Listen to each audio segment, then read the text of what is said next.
പരമകാരുണികനും കരുണാനിധിയുമായ അല്ലാഹുവിൻ്റെ നാമത്തിൽ.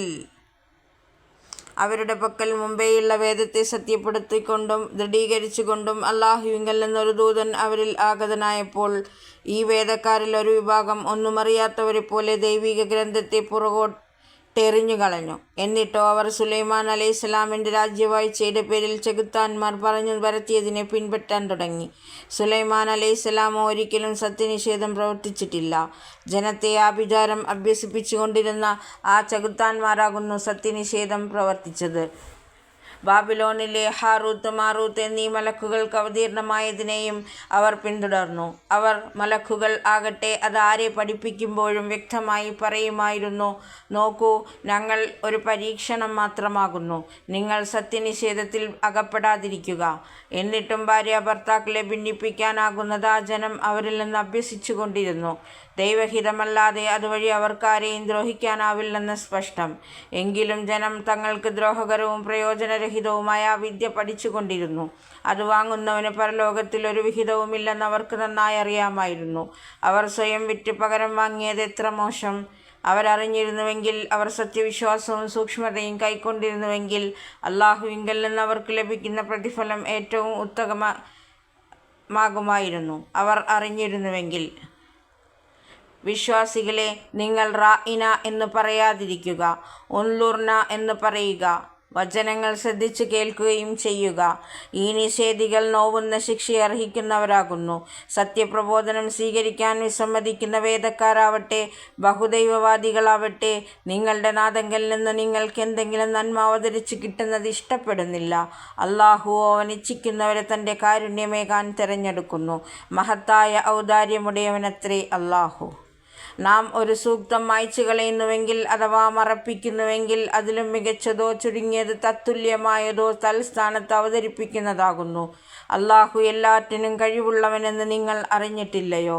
ആകാശഭൂമികളുടെ ആധിപത്യം അല്ലാഹുവിന് മാത്രമാണുള്ളതെന്നും അവനല്ലാതെ നിങ്ങൾക്ക് രക്ഷകനോ തുണയോ ഇല്ലെന്നും നിങ്ങൾ അറിഞ്ഞിട്ടില്ലയോ? അതല്ല, മുമ്പ് മൂസ അലൈഹിസ്സലാം ചോദിക്കപ്പെട്ടതുപോലെ ഉള്ള ചോദ്യങ്ങൾ നിങ്ങളുടെ ദൈവദൂതനോട് നിങ്ങളും ചോദിക്കാൻ തുടങ്ങുകയാണോ? സത്യവിശ്വാസത്തിന് പകരം സത്യനിഷേധം സ്വീകരിക്കുന്നവനാരോ അവൻ നേർമാർഗത്തിൽ നിന്ന് ഭ്രഷ്ടനായതു തന്നെ, മാറിക്കളഞ്ഞതു തന്നെ. വിശ്വസിച്ചു കഴിഞ്ഞ നിങ്ങളെ എவ்விதമെങ്കിലും സത്യനിഷേധത്തിലേക്ക് മടക്കണമെന്നല്ലോ വേദക്കാരിൽ അധികപക്ഷവും ആഗ്രഹിക്കുന്നത്. സത്യം അവർക്ക് തെളിഞ്ഞു കഴിഞ്ഞിട്ടും സ്വന്തം മനസ്സിലെ അസൂയ നിമിത്തം അവർ അങ്ങനെ കാംക്ഷിക്കുന്നു, ആഗ്രഹിക്കുന്നു. അല്ലാഹു അവൻ്റേതായ തീരുമാനം നടപ്പാക്കുവോളം നിങ്ങൾ അവരോട് വിട്ടുവീഴ്ചയും സൗമനസ്യവും കാണിക്കുവിൻ. അല്ലാഹു എല്ലാ കാര്യങ്ങൾക്കും കഴിവുള്ളവനാണെന്ന് സമാശ്വസിക്കുവിൻ. നമസ്കാരം നിലനിർത്തുകയും സക്കാത്ത് നൽകുകയും ചെയ്യുവിൻ. സ്വന്തം പാരത്രിക ശ്രേയസ്സിനു വേണ്ടി നിങ്ങൾ മുൻകൂട്ടി പ്രവർത്തിച്ചു വെച്ചിട്ടുള്ള നന്മകളെല്ലാം അല്ലാഹുവിൻ്റെ സമക്ഷം നിങ്ങൾ കണ്ടെത്തുന്നതാകുന്നു. നിങ്ങൾ പ്രവർത്തിക്കുന്നതെല്ലാം അല്ലാഹു കാണുന്നുണ്ട്. അവർ പറയുന്നു, ജൂതനാവാതെ ആരും സ്വർഗത്തിൽ പ്രവേശിക്കുകയില്ല. ക്രൈസ്തവരുടെ ധാരണയനുസരിച്ച് ക്രിസ്ത്യാനിയാവാതെയും. ഇരുവരുടെയും വ്യാമോഹങ്ങളാകുന്നു. അവരോട് പറയുക, ഈ വേദത്തിൽ നിങ്ങൾ സത്യസന്ധരെങ്കിൽ നിങ്ങളുടെ തെളിവുകൾ ഹാജരാക്കുക. യഥാർത്ഥത്തിൽ നിങ്ങൾക്കോ മറ്റുള്ളവർക്കോ ഒരു പ്രത്യേകതയുമില്ല. സത്യം ഇതാകുന്നു, ഏതൊരുവൻ അല്ലാഹുവിനോടുള്ള അനുസരണത്തിൽ സ്വയം അർപ്പിക്കുകയും പ്രയോഗത്തിൽ സൽവഴിയിൽ സഞ്ചരിക്കുകയും ചെയ്യുന്നുവോ അവൻ അവൻ്റെ റബ്ബിങ്കൽ അതിൻ്റെ പ്രതിഫലമുണ്ട്. അവർക്കൊന്നും ഭയപ്പെടാനില്ല, അവർ ഖേദിക്കാൻ സംഗതിയാകുന്നതുമല്ല. ജൂതന്മാർ ക്രിസ്ത്യാനികളുടെ പക്കൽ ഒന്നുമില്ല എന്ന് പറയുന്നു. ക്രിസ്ത്യാനികൾ പറയുന്നു ജൂതന്മാരുടെ പക്കൽ ഒന്നുമില്ല. ഇരു കൂട്ടരുമാകട്ടെ വേദമോതുന്നവരുമാകുന്നു. വേദപരിജ്ഞാനമില്ലാത്ത ജനവും ഇவ்விதം വാദിക്കുന്നുണ്ട്. അന്ത്യനാളിൽ അല്ലാഹു ഇവരുടെയെല്ലാം ഭിന്നവാദങ്ങളിൽ തീരുമാനം കൽപ്പിക്കുന്നതാകുന്നു. ദൈവിക മന്ദിരങ്ങളിൽ ദൈവനാമം സ്മരിക്കുന്നതിനെ വിലക്കുകയും അവ നശിപ്പിക്കുന്നതിനായി തുനിഞ്ഞിറങ്ങുകയും ചെയ്തവനേക്കാൾ അക്രമി ആര്? അങ്ങനെയുള്ളവർക്ക് ആരാധനാലയങ്ങളിൽ പ്രവേശിക്കാനേ അർഹതയില്ലാത്തതാകുന്നു. അവർ അവിടെ പ്രവേശിക്കുന്നുവെങ്കിൽ ഭയത്തോടെ മാത്രം പ്രവേശിക്കട്ടെ. ഈ ലോകത്ത് നിന്ദ്യതയും പരലോകത്ത് കഠിന ശിക്ഷയുമാകുന്നു അവർക്കുള്ളത്. പശ്ചിമപൂർവ്വ ദിക്കുകളെല്ലാം അല്ലാഹുവിൻ്റേതാകുന്നു. നിങ്ങൾ എങ്ങോട്ട് തിരിഞ്ഞാലും അവിടെയെല്ലാം അല്ലാഹുവിൻ്റെ മുഖമുണ്ട്. അല്ലാഹു അതിവിശാലനും സർവജ്ഞനുമത്രേ. അവർ പറയുന്നു, അല്ലാഹു ആരെയോ പുത്രനായി സ്വീകരിച്ചിരിക്കുന്നു. അത്തരം വിഷയങ്ങളിൽ നിന്നെല്ലാം അവൻ പരിശുദ്ധനത്രേ. മാത്രമല്ല, ആകാശഭൂമികളിലുള്ള സകലതും അവൻ്റെ അധീനത്തിലാകുന്നു. എല്ലാം അവനെ വണങ്ങുന്നു മാത്രം. അവൻ ആകാശഭൂമികളെ നിർമ്മിച്ചവനാകുന്നു. അവൻ ഒരു കാര്യം തീരുമാനിച്ചാൽ അത് ഭവിക്കട്ടെ, ഉണ്ടാകട്ടെ എന്നരുളുകയേ വേണ്ടൂ, എന്ന് പറയുകയേ വേണ്ടൂ. അപ്പോൾ അത് സംഭവിക്കുകയായി. ജ്ഞാനമില്ലാത്തവർ ചോദിക്കുന്നു, അറിവില്ലാത്തവർ ചോദിക്കുന്നു, അല്ലാഹു നമ്മോട് നേരിൽ സംസാരിക്കാത്തതെന്ത്? അല്ലെങ്കിൽ നമുക്കായൊരു ദൃഷ്ടാന്തവും അവതരിക്കാത്തതെന്ത്? ഇവർക്ക് മുമ്പുള്ളവരും ഈ വിധം തന്നെ ചോദിച്ചിട്ടുണ്ട്. അവരുടെ മുമ്പും പിമ്പുമുള്ള എല്ലാ ദുർമാർഗികളുടെയും മനസ്സുകൾ സദൃശ്യമായിരിക്കുന്നു, ഒരേപോലെയുള്ളതായിരിക്കുന്നു. ദൃഢവിശ്വാസമുള്ള ജനങ്ങളെ സംബന്ധിച്ചിടത്തോളമോ നാം ദൃഷ്ടാന്തങ്ങൾ വ്യക്തമായി വെളിപ്പെടുത്തി കഴിഞ്ഞിരിക്കുന്നു.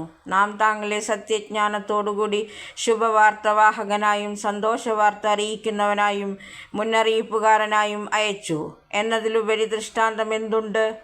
അതിനാൽ നരകവുമായി ബന്ധപ്പെട്ട് കഴിഞ്ഞവരെ സംബന്ധിച്ചിടത്തോളം താങ്കൾ അവർക്കുത്തരവാദിത്തമുള്ളവനോ മറുപടി പറയാൻ ബാധ്യസ്ഥനോ അല്ല തന്നെ. ജൂതന്മാരും ക്രിസ്ത്യാനികളും ഒരിക്കലും താങ്കളിൽ സംതൃപ്തനാകുന്നതല്ല. താങ്കൾ അവരുടെ മാർഗത്തിൽ ചരിക്കാൻ തുടങ്ങിയാലല്ലാതെ. താങ്കൾ സ്പഷ്ടമായി പ്രഖ്യാപിക്കുക, അല്ലാഹു അറിയിച്ചു തരുന്നത് മാത്രമാകുന്നു സന്മാർഗം. ആ ജ്ഞാനം താങ്കൾക്ക് വന്നെത്തിയ ശേഷവും അവരുടെ ഇച്ഛകളെ പിൻപറ്റിയെങ്കിൽ അല്ലാഹുവിൻ്റെ പിടുത്തത്തിൽ നിന്ന് താങ്കളെ രക്ഷിക്കാൻ ഒരു മിത്രമോ സഹായിയോ താങ്കൾക്കുണ്ടാകുന്നതല്ല. നാം വേദം നൽകിയിട്ടുള്ളവർ, അതിനെ യഥാവിധി വായിക്കുന്നവർ ആരോ അവർ. ഇതിൽ ഖുർആനിൽ ആത്മാർത്ഥമായി വിശ്വസിക്കുന്നു. അതിനോട് നിഷേധാത്മകനയം കൈക്കൊള്ളുന്നവരാരോ അവരാകുന്നു യഥാർത്ഥത്തിൽ നഷ്ടം ഭവിച്ചവർ. ഓ ഇസ്രായേൽ വംശമേ, ഞാൻ നിങ്ങളിൽ വർഷിച്ച അനുഗ്രഹങ്ങളും നിങ്ങളെ ലോകത്തെ സകല ജനത്തേക്കാളും ശ്രേഷ്ഠമാക്കിയതും ഓർക്കുവിൻ. ഒരാളും മറ്റൊരാൾക്ക് ഒട്ടും ഉപകരിക്കാത്ത, ആരിൽ നിന്നും ഒന്നും സ്വീകരിക്കാത്ത, ഒരു ശുപാർശയും ഫലിക്കാത്ത പാപികൾക്ക് എവിടെ നിന്നും ഒരുവിധ സഹായവും ലഭിക്കാൻ ഇടയില്ലാത്ത ആ നാളിനെ നിങ്ങൾ ഭയപ്പെടുവിൻ. ഇബ്രാഹിം അലൈഹിസ്സലാമിനെ അദ്ദേഹത്തിൻ്റെ നാഥൻ ചില വചനങ്ങളാൽ പരീക്ഷിച്ചതോർക്കുക. അദ്ദേഹം അവയിലെല്ലാം പൂർണ്ണമായി വിജയിച്ചു. അപ്പോൾ അവൻ പ്രഖ്യാപിച്ചു, നാം താങ്കളെ സകല ജനത്തിനും നേതാവായി നിശ്ചയിക്കുന്നതാകുന്നു. ഇബ്രാഹിം അലൈഹിസ്സലാം ഉണർത്തിച്ചു പറഞ്ഞു, എൻ്റെ സന്തതികളോടും ഇതേ വാഗ്ദത്തം ഉണ്ടോ? അവൻ പറഞ്ഞു, അല്ലാഹു പറഞ്ഞു, എൻ്റെ വാഗ്ദത്തം അധർമ്മികൾക്കു ബാധകമല്ല. ഈ മന്ദിരത്തെ കഅബയെ നാം ജനങ്ങൾക്ക് വേണ്ടി ഒരു കേന്ദ്രവും അഭയസ്ഥാനവുമായി നിശ്ചയിച്ചതും ഓർക്കുക. ഇബ്രാഹിം അലൈഹിസ്സലാം പ്രാർത്ഥനയ്ക്ക് വേണ്ടി നിന്നിരുന്ന സ്ഥാനത്തെ നിങ്ങൾ ഒരു പ്രത്യേക പ്രാർത്ഥനാസ്ഥാനമാക്കുവിൻ എന്ന് നാം ജനങ്ങളോട് ആജ്ഞാപിച്ചിട്ടുണ്ടായിരുന്നു. പ്രദക്ഷിണം ചെയ്യുന്നവർക്കും വചനമനുഷ്ഠിക്കുന്നവർക്കും നമിക്കുകയും സാഷ്ടാംഗം പ്രണമിക്കുകയും ചെയ്യുന്നവർക്കും വേണ്ടി എൻ്റെ മന്ദിരത്തെ പരിശുദ്ധമാക്കി വയ്ക്കുക എന്ന് ഇബ്രാഹിം അലൈഹിസ്സലാമിനോടും ഇസ്മായിൽ അലൈഹിസ്സലാമിനോടും ബലമായി കൽപ്പിക്കുകയും ചെയ്തിരുന്നു. Please subscribe my channel. Thank you for watching.